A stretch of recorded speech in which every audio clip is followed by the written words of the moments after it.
Ya Bu, kita sekarang akan mempelajari ragam dan tingkatan disabilitas ya Bu ya. Nah sebelum kita melanjutkan ragam dan tingkatan disabilitas, kita akan tepuk semangat dulu ya Bu ya.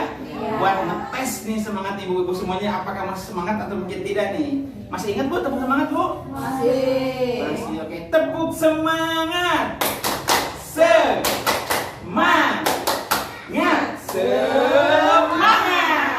Wah, masih semangat ternyata nih, kirain udah pada loyo nih. Ya, walaupun udah sore nih ya Bu ya. Ya, oke. Bu, kita akan mempelajari ragam dan tingkatan disabilitas ya Bu ya. Nah, saya akan memperlihatkan beberapa gambar penyandang disabilitas. Nah, Ibu di flip chart yang ada di sebelah kanan saya ya Bu ya. Nah, saya izin untuk berdiri ya Bu ya, boleh Bu ya? Boleh. Ya. Nah, Bu.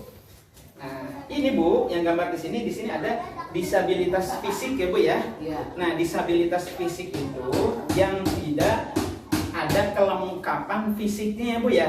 Contoh, kalau di sini ada nggak ada apanya Bu ini? Nggak ada kakinya ya Bu ya. Tapi bukan hanya kaki Bu, nggak ada tangan ya Bu ya. Nggak ada apa lagi Bu? Nggak ada, pokoknya seluruh badan itu, kaki kanan, kaki kiri, jari, apapun itu ya Bu ya. Nah itu maksudnya itu disabilitas fisik ya Bu ya. Nah kira-kira ibu-ibu di lingkungan ibu-ibu semuanya ada nggak kira-kira di sini? Ada ya Bu ya. Berarti ibu sudah paham ya Bu ya, yang disabilitas fisik itu seperti apa ya Bu ya. Ya. Nah terus yang kedua Bu, ada disabilitas rungu wicara. Disabilitas rungu wicara itu dia tidak bisa mendengar dan tidak bisa berbicara. Biasanya orang yang tidak bisa mendengar itu dia otomatis tidak bisa berbicara, ya kan ya. Itu biasanya dari lahir tuh, dari lahir tidak bisa mendengar, akhirnya dia tidak bisa berbicara. Di kampung sini ada nggak Bu? Ada. Kampung sebelah ada juga, berarti Ibu udah mengetahui juga ya Bu ya? Ya gitu. Jadi yang seperti inilah yang sulit untuk diajarkan sesuatu. Biasanya kita pakai tulisan, makanya isyarat atau tulisan. Isyarat atau mungkin tulisan itu. Tapi di sini ada yang mempelajari bahasa isyarat? Nggak ada. Oh nggak ada ya.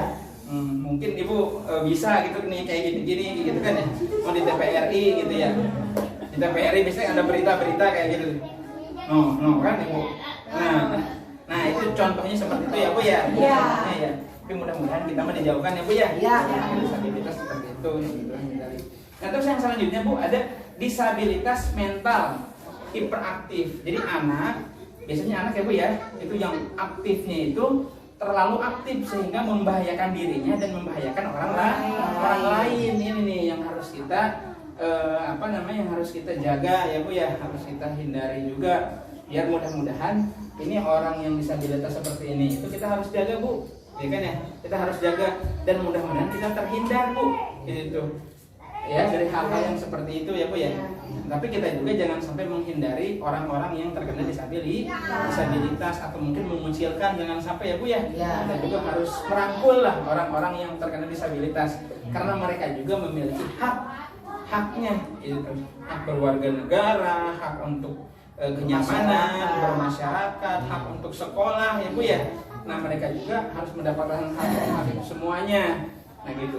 Terus disabilitas selanjutnya itu adalah disabilitas netra. Ini yang mungkin yang sering ya Bu ya, yang sering kebanyakan banyak gitu yang kena netra, yang tidak bisa melihat gara-gara sakit mata kan ya Bu ya, itu terlalu kelamaan gitu. Nah sehingga ini mengurangi penglihatan atau mungkin akhirnya bahkan tidak bisa melihat ya, artinya buta lah ya Bu ya. Bisa dari lahir udah kayak gitu ya Bu ya, nggak bisa lihat gitu. Tapi di sini ada nggak Bu? Ada juga ya. Nah mungkin yang kebanyakan hampir di setiap daerah. Tadinya dia kerja di bengkel, dari cahaya itu. Las. Oh iya, berarti itu kayak kecelakaan ya Bu ya? Kecelakaan, jadi dia ngelas Bu. Iya, Oh, tapi ngelas. nggak pakai kacamata, nggak pakai kacamata las. Oh, Dia nggak bisa lihat. Saya boleh tanya nggak Pak? Apa tuh? Ini kalau mata ini kan istilahnya kan penting nomor satu ya. Di tubuh kita tuh kan mata nomor satu. Nah, kebanyakan tuh anak-anak pada main game tuh Pak. Tapi menurut itu kebanyakan tuh mata jadi pada kunang-kunang gitu Pak.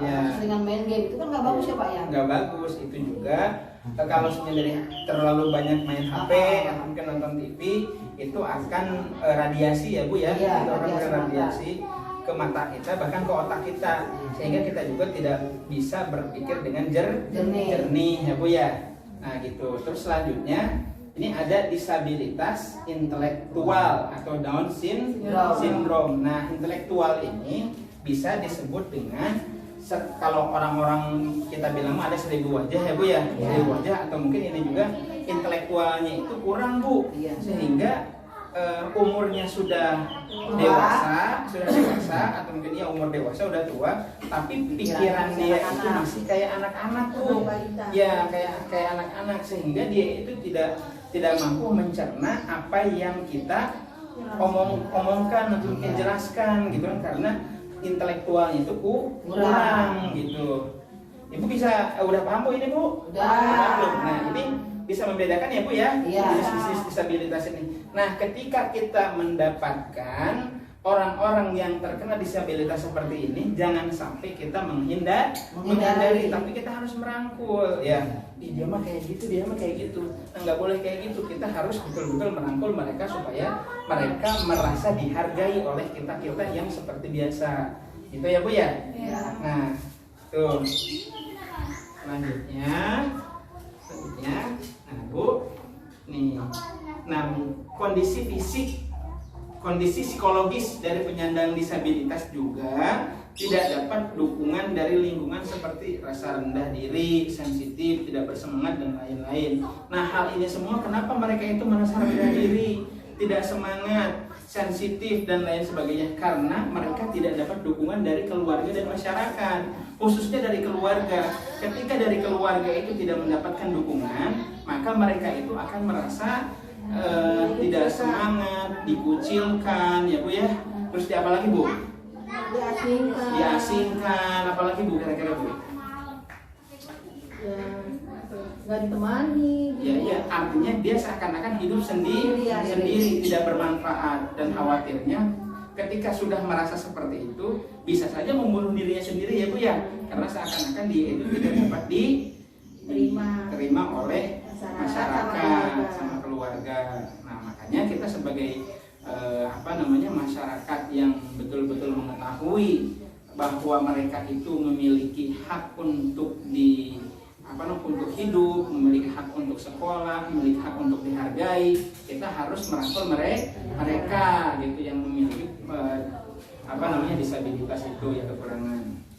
Nah Bu, saya juga akan memberitahukan kepada ibu-ibu semuanya terkait dengan penyandang disabilitas yang tidak bisa direhabilitasi. Ada juga yang tidak bisa direhabilitasi, ya kan? Gitu. Dan selalu membutuhkan bantuan orang lain Bu, itu dalam melakukan kegiatan sehari-hari.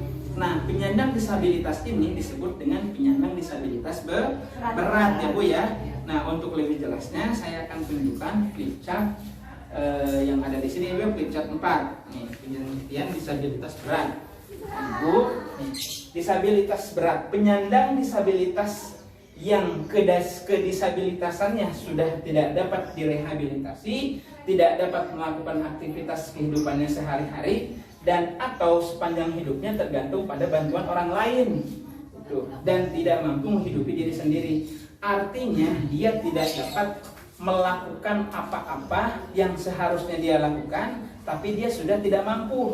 Buat makan dia sudah tidak mampu, buat mandi dia sudah tidak mampu. Kehidupannya itu tergantung kepada kehidupan orang lain. Nah hal ini semua harus kita hadir buat mereka untuk membantu mereka biar mereka bisa hidup dengan apa yang sudah mereka jalankan. Gitu ya Bu ya. Nah ini semua itu harus kita temanin ya Bu ya, apalagi kalau semuanya di antara keluarga kita ada yang memiliki disabilitas berat yang tidak bisa melakukan aktivitasnya sehari-hari, maka kita harus membantu membantu dia sesuai dengan kemampuan kita ya. Kalau itu sama-sama stroke itu enggak Kak? Disabilitas penyakit stroke kan itu juga Ya, kalau stroke sama disabilitas beda ya. Kalau stroke sama disabilitas beda. Nah, orang Gitu. tua ya Pak. Ya kalau Tapi nggak bisa. kalau disabilitas itu dia bisa dari lahir. Kalau stroke itu kan enggak. Kalau dari lahir langsung stroke kan enggak ya? Orang tua. Ya, gitu ya Bu ya. Jangan bisa. Ibu paham Bu semuanya Bu apa yang saya sampaikan? Ya. Kalau itu berarti penyakit ya. Gimana? Kalau lumpuhnya itu berarti penyakit. Kalau misalnya stroke bukan disabilitas. Iya, kalau misalnya lumpuh itu kan kayak stroke kan Bu ya. Terus habis itu ada juga yang apa namanya? Gula ya Bu ya. Iya. Penyakit gula yang menggerogoti apa namanya? Tulang sumsum ya kan ya. Kakinya gitu kan yang diamputasi ya kan gitu ya. Nah, itu semua itu adalah penyakit-penyakit berat ya Bu ya. Penyakit-penyakit berat yang bisa yang akhirnya kita membunuh diri kita sendiri. Makanya kita sebagai manusia harus bisa menjaga kesehatan itu sebetulnya gitu kan. Nah, berbeda lagi dengan disabilitas berat Bu. Itu kalau disabilitas berat itu dia bisa dari lahir ya Bu ya, bisa dari lahir dan dia tidak bisa melakukan apa-apa. Jadi harus kayak makan Bu, makan harus disuapin ya Bu ya, mandi harus dimandiin gitu. Kan ada tuh dari lahir juga ada yang kayak gitu, yang tidak punya tangan, yang tidak punya kaki ya Bu ya, gitu semuanya. Iya. Ada yang lengkap tapi dia juga emang nggak bisa. Dia di kursi roda doang. Iya, ya kan? Ada yang seperti, nah ada yang kayak gitu. Nah, tapi ada juga yang ini, yang disabilitas yang bisa direhabilitasi yang saya bilang tadi tuh, yang ini ya Bu ya. Nah itu semua nih, yang disabilitas berat maupun jenis-jenis disabilitas itu ibu harus bisa membedakan antara keduanya. Karena kalau kita sudah bisa membedakan, kita juga akan bisa cara berperilaku kepada mereka, gitu. Kalau ibu nggak bisa membedakan, orang dia mah bisa kayak gini, gitu kan, tangannya juga ada, gitu kan ya. Nah itu jadinya kita tidak bisa berperilaku apa yang harus kita gitu kan, berlakukan kepada mereka. Nah Bu, udah ngerti Bu sampai sini Bu? Udah ngerti ya Bu ya? Kalau sudah ngerti, Ibu seandainya ada Bu di antara keluarga kita, tetangga kita, di RW sebelah, atau mungkin ibu PKH semua nih ya Bu ya. Terus ketika ngantri dapat beras ya kan ya Bu, ngantri dapat beras, ibu ketemu sama yang penyandang disabilitas, atau mungkin tadi ada tuh yang apa namanya, yang salah satu tukang urut ya Bu ya, gitu tuh, dia nggak tuna wicara ya kan, tuna wicara nggak bisa mau gitu kan tadi.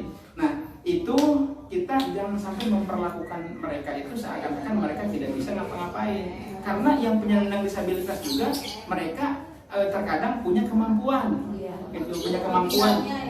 Iya, tergantung bidangnya. Iya. Kemauannya juga, iya. Bahkan ada salah satu yang disabilitas ini disabilitas fisik ya Bu ya, gitu. Itu nggak punya tangan tapi dia bisa nulis pakai kaki, ya kan ya, bisa nulis pakai kaki. Yang nggak punya tangan, yang nggak punya kaki, dia bisa berenang. Itu ada yang kayak gitu juga.